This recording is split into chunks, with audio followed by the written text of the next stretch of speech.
ಪ್ರಯತ್ನಿಸದೆ ಇರುವವನಿಗಿಂತ ಸೋತವನು ಸೌಭಾಗ್ಯವಂತ. ಕೊನೆಯ ಪಕ್ಷ ಅವನ ಬಳಿ ಹೇಳಲೊಂದು ಕಥೆಯಾದ್ರೂ ಇದೆಯಲ್ಲ.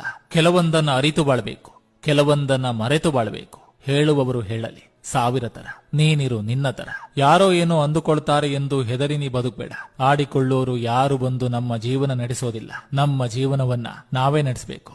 ನಿಮ್ಮನ್ನು ನೋಯಿಸಿದವರಿಗೆ ಥ್ಯಾಂಕ್ಸ್ ಹೇಳಿ, ಯಾಕಂದ್ರೆ ಅವರು ನಿಮ್ಮನ್ನು ಬಲಿಷ್ಠರನ್ನಾಗಿಸಿದ್ದಾರೆ. ಕಾಲಕ್ಕೆ ತಕ್ಕಂತೆ ಬದಲಾಗಬೇಕು ನಿಜ, ಆದ್ರೆ ನಮ್ಮವರಿಗಾಗಿ ನಮ್ಮತನವನ್ನು ಬಿಟ್ಟುಕೊಟ್ಟ ಮೇಲೂ ನಮಗೆ ನೆಮ್ಮದಿ ಇಲ್ಲದಂತಾದ್ರೆ ಮಾತ್ರ ನಾವು ಬದಲಾಗಲೇಬೇಕು. ಜೀವನದಲ್ಲಿ ಒಂದನ್ನ ನೆನಪಿಟ್ಕೊಳ್ಳಿ, ನಿಮ್ಮನ್ನು ಯಾರು ಕೈ ಬಿಟ್ಟರು ನಿಮ್ಮ ಒಳ್ಳೆತನ ಯಾವತ್ತೂ ಕೈ ಬಿಡಲ್ಲ.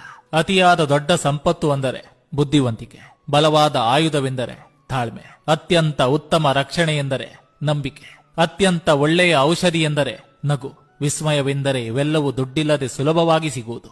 ತಿಳಿದವರೊಂದಿಗೆ ಅರ್ಧ ಗಂಟೆ ಕಳೆದ್ರೆ 4 ಪುಸ್ತಕಗಳನ್ನ ಓದಿದಂತೆ.